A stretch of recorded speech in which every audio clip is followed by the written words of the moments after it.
de comunicación, sobre muchísimas cosas que hacen a la realidad local y provincial, y además tiene históricamente los recursos.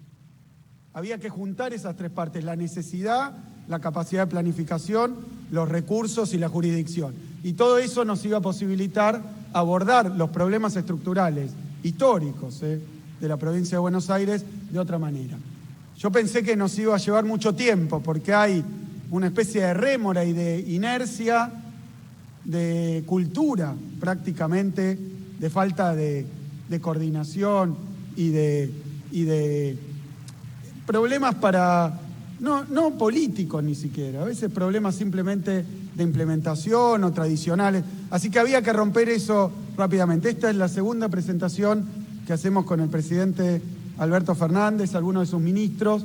En este caso, bueno, nos acompaña el jefe de gabinete, el ministro del Interior, el ministro de Transporte, el ministro de Infraestructura y la presidenta de AISA. Pero en poquito tiempo es la segunda presentación acá en La Plata para mostrar también que esa coordinación no es una voluntad, no es una idea a largo plazo, es una realidad en el gobierno de Alberto Fernández, que dijo que iba a ser federal, y cuando dijo que iba a ser federal, yo dije qué forma más clara hay de expresar el federalismo que considerar todas las necesidades que tiene la provincia de Buenos Aires y su pueblo. Y acá estamos, y lo estamos haciendo diariamente, la coordinación que tenemos con el ministro Catopodis, obviamente con todos los ministros que hay sentados en la mesa, pero el tema de obras era fundamental. Hoy abordamos cuestiones centrales, y me parece que también corta diferentes planos. Corta un plano coyuntural del día a día. Esto lo podríamos haber presentado en cualquier momento y ya había una necesidad que faltaba suplir y que teníamos la obligación de hacerlo. Pero lo estamos haciendo en la coyuntura de la pandemia, que también tiene un doble sentido, porque hoy hacer obras no solo significa dar una respuesta a aquello que falta en cada uno de los municipios, sino que tiene otro papel: darle a la economía ese motor que hoy no está. Y ahí quiero hacer un pequeño comentario sobre el papel de la obra pública, el papel de la inversión pública como motor del proceso económico en contextos de crisis. No me voy a poner teórico, pero es el sentido común. Hoy los países que tienen cuarentena estricta tienen problemas económicos, y los que no la tienen también. La crisis económica es culpa del virus, no de las respuestas de política al virus. Después cada uno y en cada país se aborda de manera distinta, pero el problema, y se puede ver transversalmente en todos los países, lo mostraba Alberto, no es cuánto hemos hecho en términos de aislamiento, es que se ha puesto en jaque el sistema financiero internacional, se ha puesto en jaque el comercio internacional. ¿Qué país puede funcionar normalmente? No se puede. Entonces estamos en un contexto que es una pandemia y una fuerte crisis económica y financiera. Y la historia entera del capitalismo acerca de cómo se sale rápidamente de una crisis económica y financiera nos dice que es a través de la inversión pública. No porque la inversión pública sustituya a la privada, porque el privado, cuando tiene que tomar una decisión de invertir, piensa: ¿y cuánto voy a vender? ¿Y cómo viene la mano? Mirá, Alberto, pasó la crisis del 30, pasó la de 2008, pasó después de la Segunda Guerra Mundial con el Plan Marshall, pasó 20 veces. No es que el privado no sea fundamental si nuestra economía es básicamente privada. Ahora, al privado le cuesta arrancar porque lo detiene la incertidumbre. Y por más que hablemos, la incertidumbre es un hecho que está inscripto en la pandemia. Entonces, ¿quién va a invertir si no sabe cuándo va a volver a vender, si no sabe cuándo se va a reactivar? Y ese es un problema que ha tenido la humanidad durante mucho tiempo, incluso previo al capitalismo. Y siempre es el gobierno y la comunidad organizada la que le da una respuesta. Por eso yo creo que hoy tiene un doble papel. Esto tiene un papel también, lo que está anunciando hoy el gobierno nacional, lo que estamos anunciando en la provincia, de poner a funcionar, siempre tomando todos los cuidados, ese motor del proceso económico que va a costar más que arranque de otra manera, y después funciona solo. Pero ese arranque, esa señal, la tiene que dar el sector público, está en condiciones de darla, y es un papel social. Cuando en el liberalismo clásico no se hablaba, pero a partir de ahora incluso el neoliberalismo dice que es una función del gobierno, incluso los más neoliberales, atacar el ciclo económico.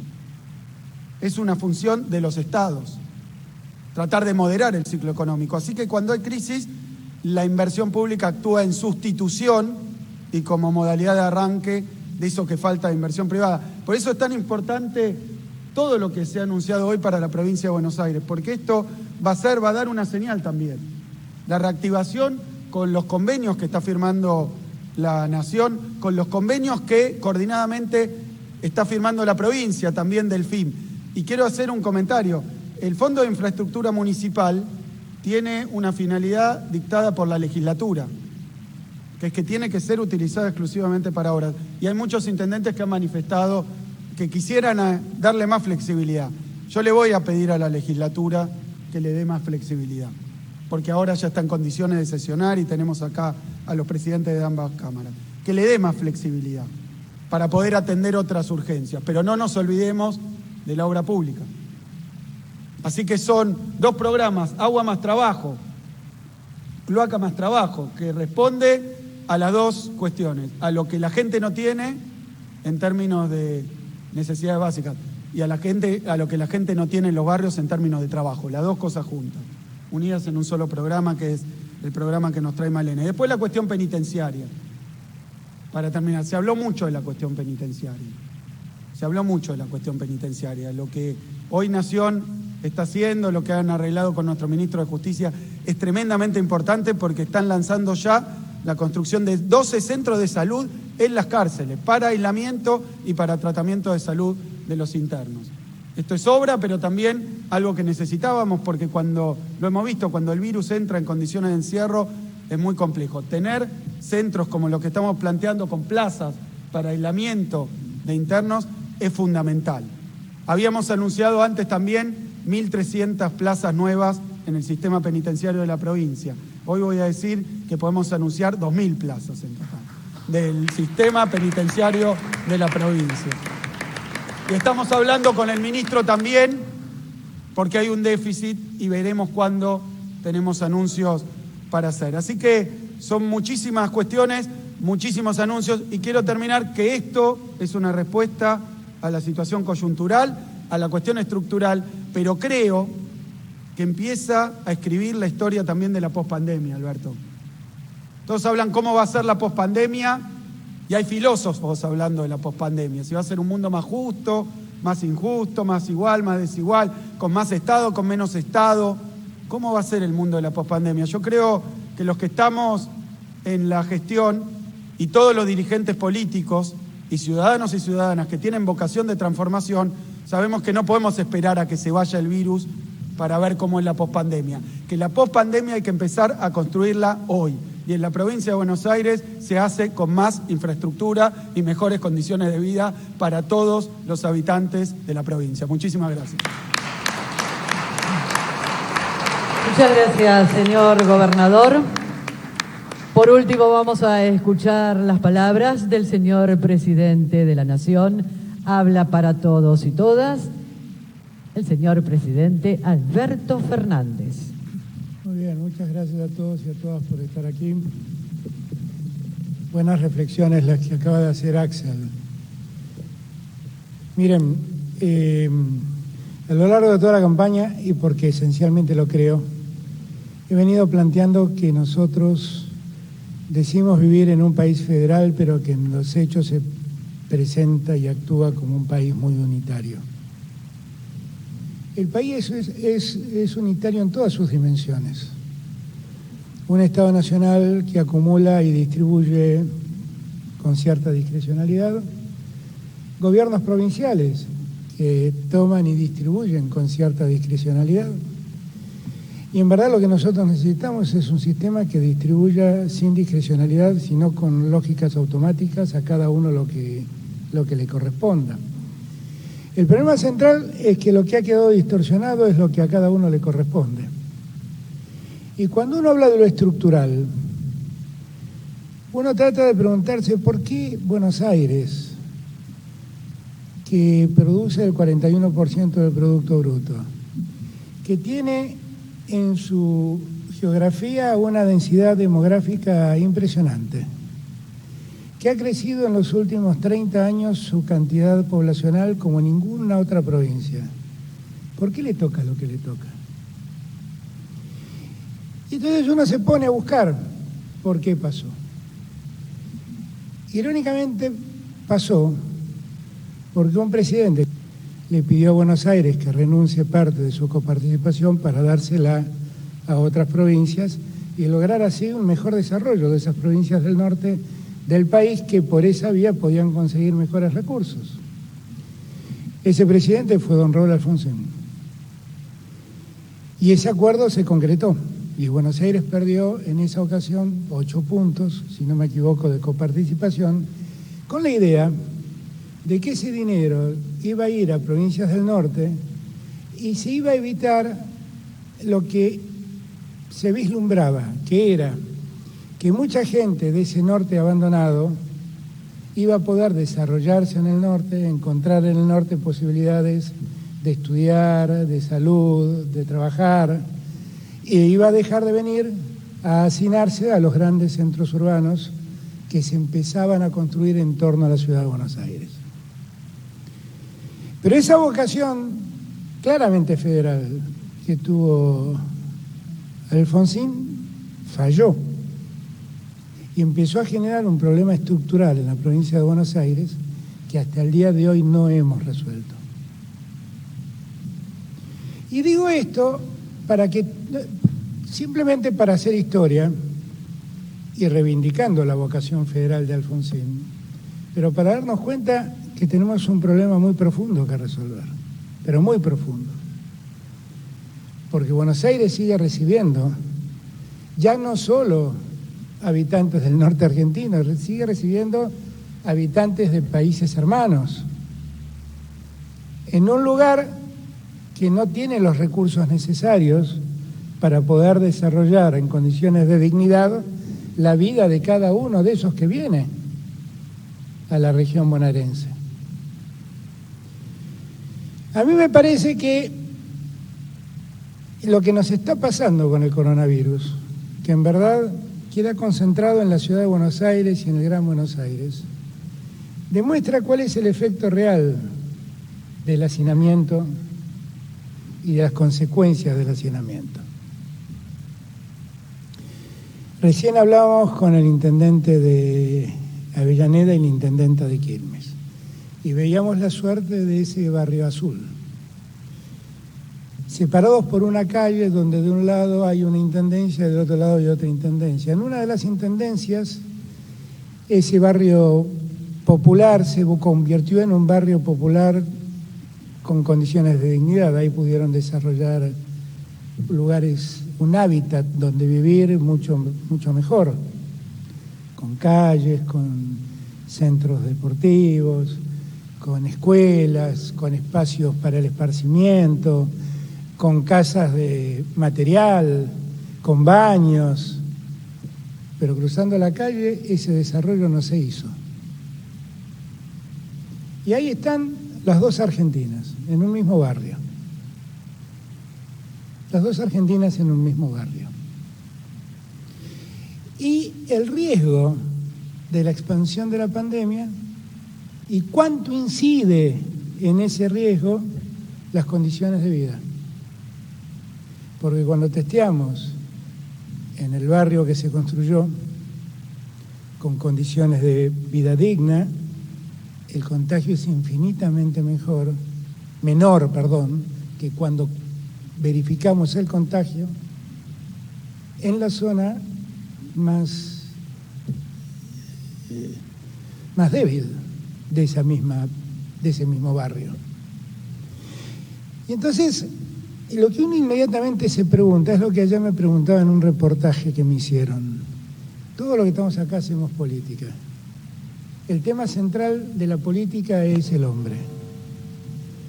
¿Cómo nosotros podemos ver semejante diferencia tan cercana y no reaccionar?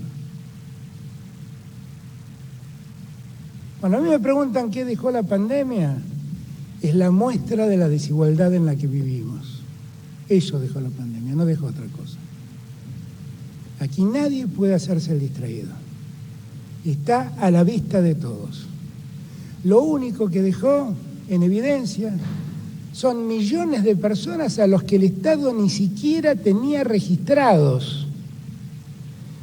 Y la urgencia de crear un plan, que fue el IFE, dejó al descubierto que había casi un tercio de argentinos que la Argentina como Estado no sabía qué hacían, dónde estaban, qué producían, cómo vivían. Y eso como sociedad a nosotros debe avergonzarnos. Estas cosas ocurren no necesariamente por la maldad de la gente o la maldad de los que gobiernan. Ocurren porque no se diseña un país igualitario, porque no se diseña el país con criterio de igualdad. Porque algún día tenemos que sentarnos todos nosotros y los demás gobernadores y decir de una vez por todas cómo hacemos que la Argentina no sea un país riquísimo en el centro y pobrísimo en el norte y en el sur. Y cómo hacemos para que dejen de encontrar una mejor suerte que nunca encuentran los que vienen del norte a hacinarse en el Gran Buenos Aires o en la ciudad de Buenos Aires. ¿Y cómo hacemos para que los que están en el norte encuentren allí, en el lugar donde vivieron, la posibilidad de nacer, de crecer, de estudiar, de encontrar un trabajo, de casarse, de hacer su familia, de vivir, de disfrutar y de morirse en el mismo lugar donde vivieron, felices después de haber vivido allí? Ese es el verdadero desafío que la pandemia nos exige. Ese es. Porque los desafíos no son la mano dura o la mano blanda. Porque tener la mano dura y encarcelar a todos y no construir cárceles no tiene sentido. Es todo marketing eso. Y tener ahora en las cárceles personas en riesgo y que el Estado no reaccione ante el riesgo sanitario de esas personas es un acto inhumano. Es inhumano. Y nosotros abrazamos la política porque la humanidad es lo que nos importa. Por eso abrazamos la política. Entonces, yo digo, lo primero que debe enseñarnos la pandemia es que vivimos en un país injusto y que ahora nadie tiene excusa de decir no me di cuenta, porque todos lo hemos visto, todos. Que si somos gente digna, como creo que somos, no podemos dejar ni permitir que esa situación de desigualdad se sostenga y se profundice. Y que si queremos vivir en un país federal, tenemos que integrarnos. Y que para que todo esto ocurra, no va a haber ninguna máquina mágica del mercado que lo haga. Lo tenemos que hacer nosotros. Cada vez que yo veo todos estos desafíos y a la que la pandemia nos expone o nos enfrenta, yo siempre digo, tenemos una suerte. En tanto dolor y en tanta pena y en tanto malestar, tenemos una suerte. ¿Saben cuál es la suerte? Que ese país más justo que hay que construir, nos tocó construirlo a nosotros. Y yo no voy a dejar pasar la oportunidad, y ustedes tampoco. Gracias, muchas gracias por todo. Muchas gracias, señor presidente de la Nación. Y de esta manera damos por finalizado el presente anuncio. A todos y a todas, muchas gracias y muy buenas tardes.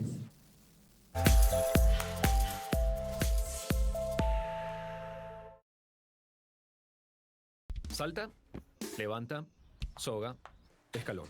Salta, levanta, soga, escalón. Saque, sartén, entrena, rollo. Tiro, blanco, gira, baila. Corre, pedalea, limpia, trepa. Gira, salta, alto. Ritmo, lucha, buceo, nado. Surf, surf, surf, surf. Salta, bici, equilibrio, skate. Baila, patina, guitarra, patada, pileta, perro, buceo.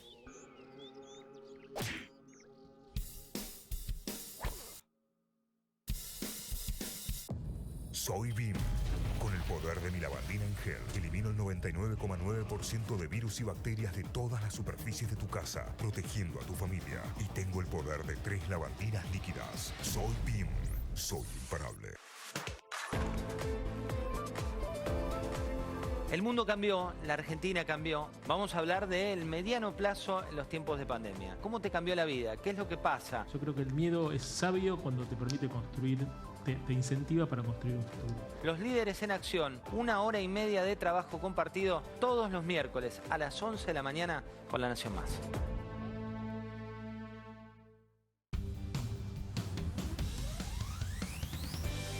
Hoy no nos abrazamos y nos hacemos el aguante desde casa.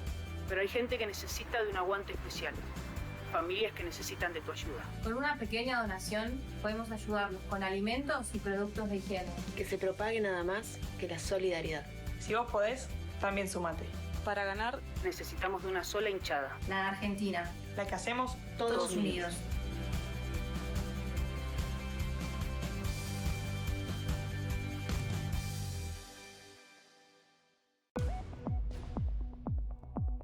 De 14 a 16, desde la redacción de La Nación, 2 horas con la mejor información. Una baja del 5% es una baja más que sustancial. Y el análisis de periodistas especializados. Es difícil sostener un paro de comercialización muy difícil. Sin límite. La mortandad que se registra en Italia no es comparable a países con iguales condiciones más o menos. Con la conducción de Viviana Valles. La actualidad, lo que tienen que saber, lo que está pasando en el país y en el mundo. De lunes a viernes a las 14. La Nación Más. Periodismo de calidad. Eleonora Cole conduce PM. De lunes a viernes. De 16 a 18, acá, por La Nación Más. No te lo pierdas, en La Nación Más. La otra vuelta. De lunes a viernes, de 18 a 20 horas. Aquí arranca La Otra Vuelta. En La Nación Más. No te lo pierdas. Terapia de Noticias. De lunes a viernes, de 20 a 21 horas. Los esperamos. Por La Nación Más. Periodismo de calidad. Los martes a las 22 sos parte de Mesa Chica. Y lo peor que le puede pasar al gobierno es que se le desborde por un exceso de lo que puede ser una rigidez. Que hay una oposición que tiene vocación democrática. Para frenar esa curva hemos destrozado la economía. Política, economía y el análisis que te ayuda a entender. Hay una sensación de que somos una sola humanidad. Para sobrevivir esta cuarentena tenemos que preservar nuestra salud mental. No te lo pierdas con José del Río, por La Nación Más. Periodismo de calidad.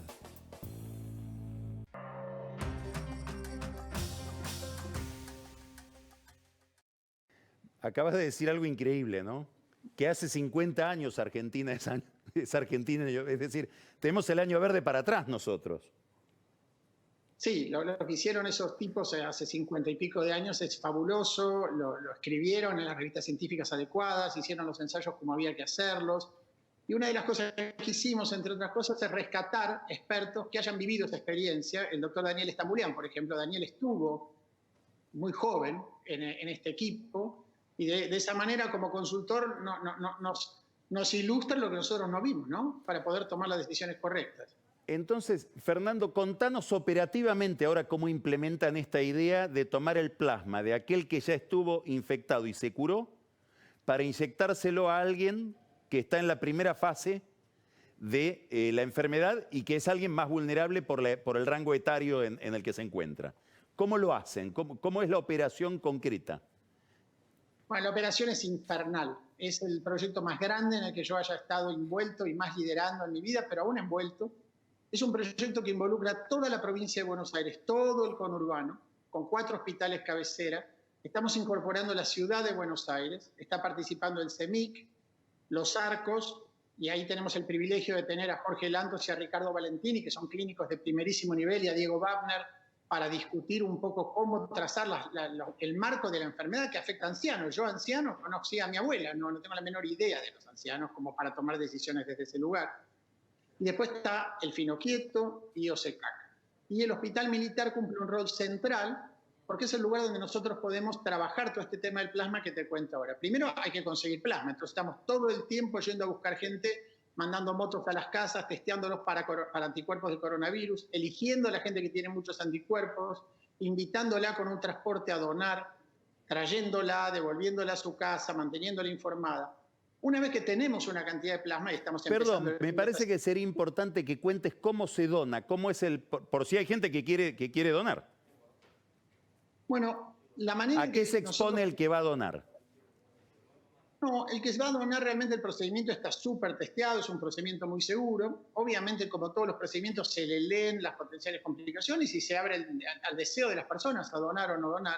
Pero una persona que tuvo coronavirus y que tiene altas concentraciones de anticuerpos en el plasma, cosa que no son todas las personas de coronavirus, lo invitamos a participar, lo traemos a uno de los hemocentros que trabajan con nosotros, que son varios, y que también están trabajando al costo para poder hacer esto con nosotros. Hay muchísima gente. Carlos, yo te estoy hablando de 270 personas metidas en este programa. 270. Hoy terminamos el entrenamiento de 190 profesionales de la salud para alargar para el fin de semana.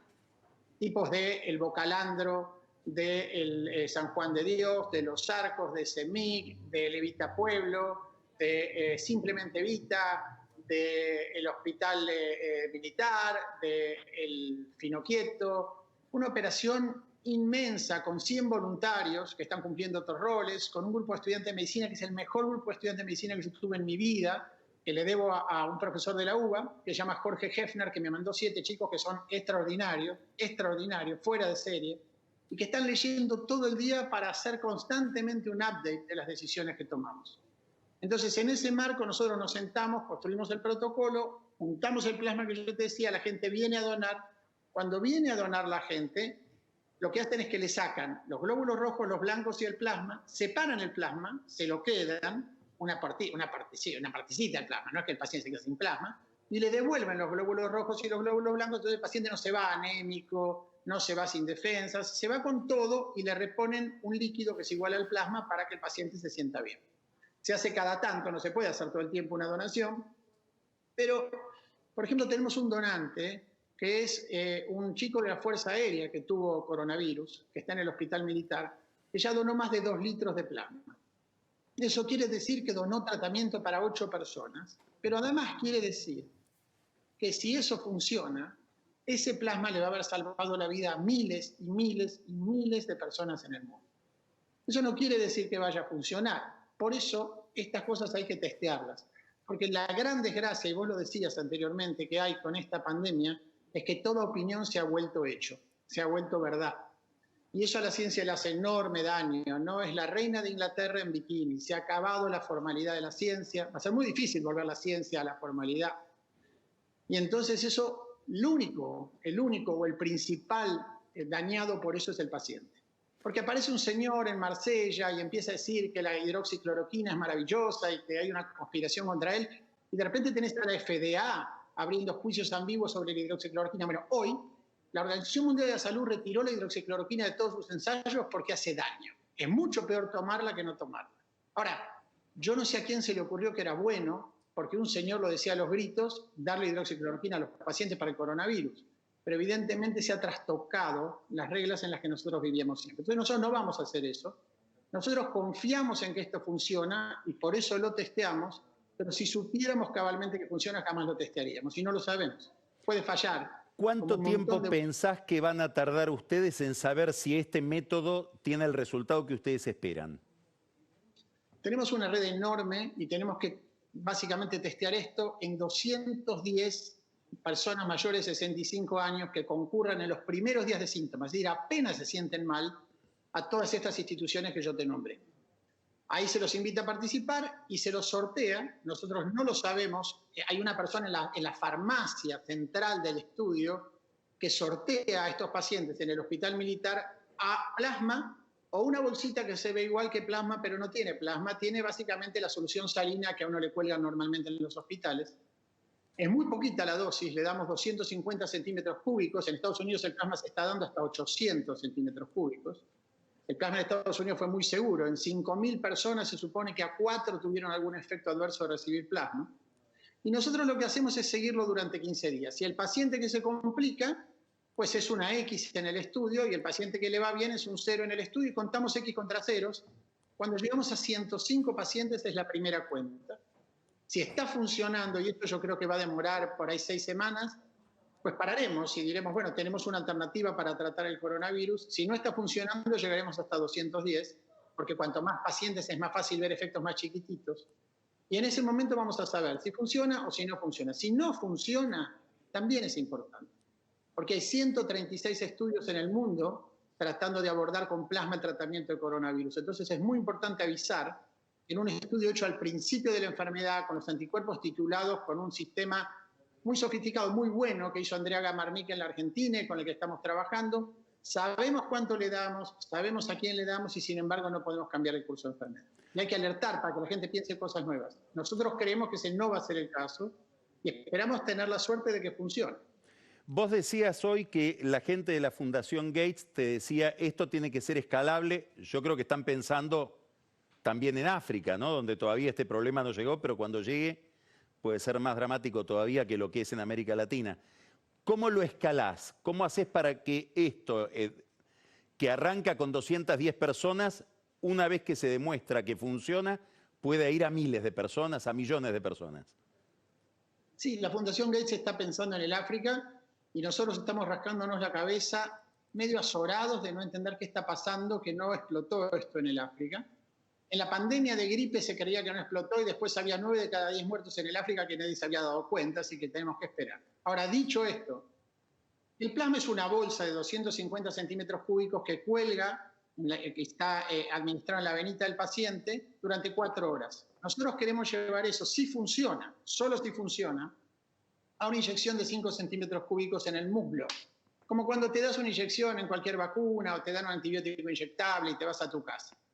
Eso solo lo podríamos hacer si este primer experimento sale bien, y eso no sabemos qué va a pasar, pero lo haríamos en colaboración con la Universidad Nacional de Córdoba, donde hay un centro en la Argentina que hace todas las gamma-globulinas, es decir, el plasma concentrado a una dosis chiquitita, para Chile, para Uruguay, para Paraguay y para la Argentina.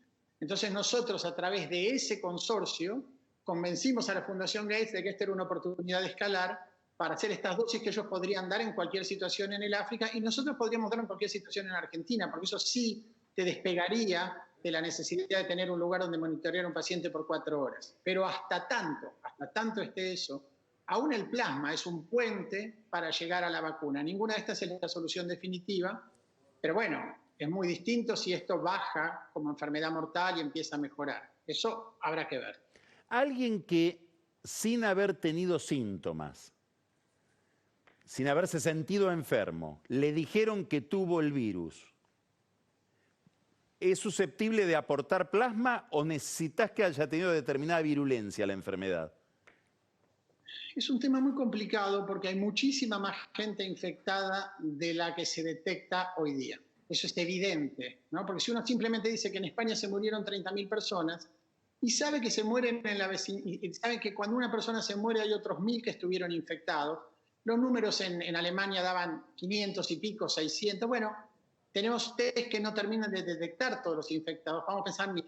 España tiene 30 millones de personas infectadas en ese caso. Eso explicaría perfectamente en 50 millones de personas porque España ahora está en caída libre y se está desapareciendo la enfermedad porque no tiene por dónde circular. Es suficiente inmunidad comunitaria para hacer una barrera. Ahora, en ese tema el problema es que cuanto más severa es la enfermedad de una persona, cuanto más mayor es la persona, curiosamente, más defensas tiene. Entonces, la persona que tuvo un poquito de síntomas en la casa, mayormente o no va a tener anticuerpos detectables con las cosas que están usando en el mundo, o va a tener poquito. Y entonces, a veces, no llega a tener las dimensiones, ese plasma de anticuerpos que nosotros necesitamos para el estudio, porque nosotros queremos jugar a ganador y maximizar la dosis posible de anticuerpos que le demos a cada persona, sabiendo que después va a haber estudios que la van a ir bajando, que van a ir diciendo, bueno, por ahí el día 3 también se puede, por ahí lo llevamos al día 5, por ahí no hace falta tener 65 años, con tener 50 alcanza y sobra, pero esas son decisiones posteriores. Primero hay que hacer una prueba de principio que muestre que esto es una buena idea, y si no es una buena idea, desecharla, porque mejor condición que la que hemos creado para esto es muy difícil de generar.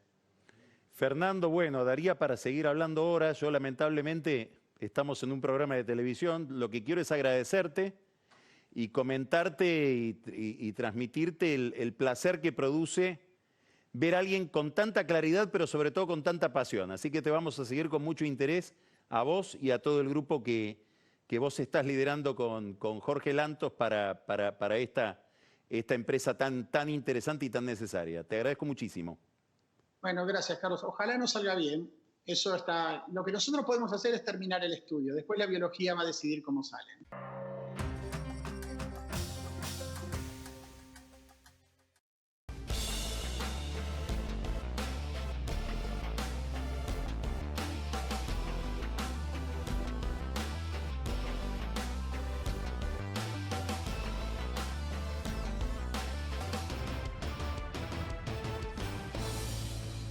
¿Cerraron el barrio, Bernie? ¿Lo aislaron completamente? El barrio está aislado hasta tanto podamos tener una base epidemiológica de cómo está el estado general.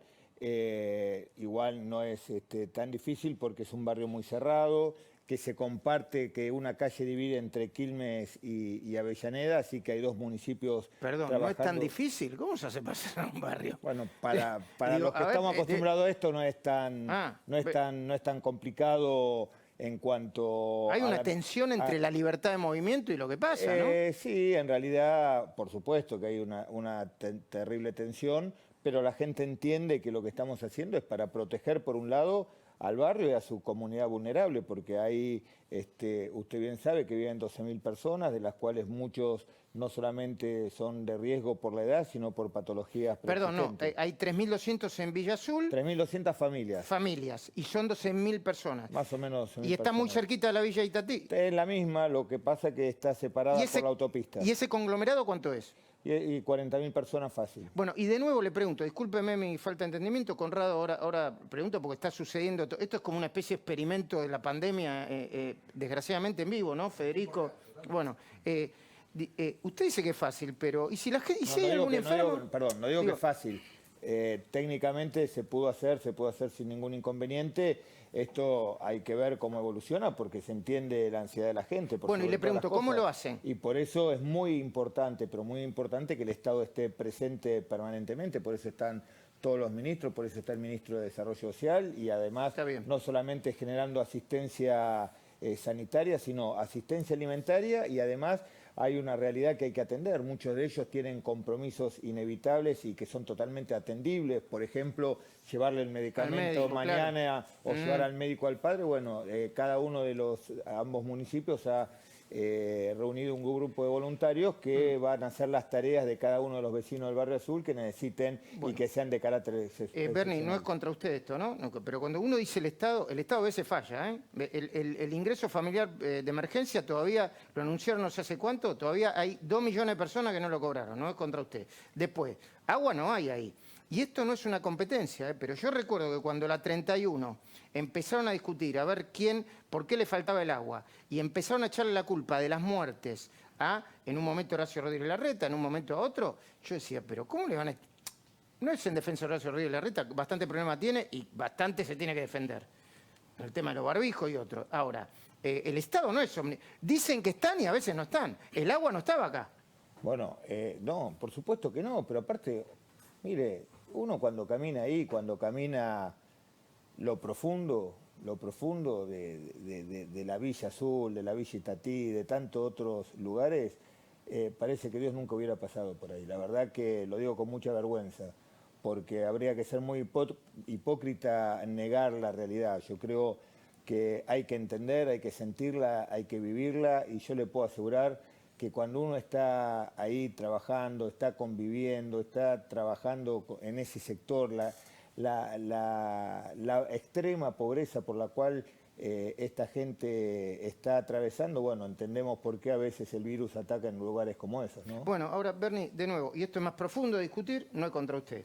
El peronismo gobernó durante 30, no sé, después del 87, la provincia de Buenos Aires la gobernó el peronismo. María Eugenia Vidal debe tener su responsabilidad, que se defienda María Eugenia Vidal, ¿no? Nosotros no somos defensores de nadie. Esto también es responsabilidad de parte del peronismo. Mire, Bernie, acá tiene dos caras del peronismo. La verdad, y lo digo y me hago cargo de lo que digo, acá tiene dos caras del peronismo. Un peronismo irresponsable que gobernó Quilmes durante años. ¿Sabe por qué se lo digo? Porque yo lo invito a que vaya a recorrer Villa Azul. La separa una calle. Era todo un mismo conglomerado. Del lado de Avellaneda, ¿sí? El intendente Ferraresi. ¿Qué hizo?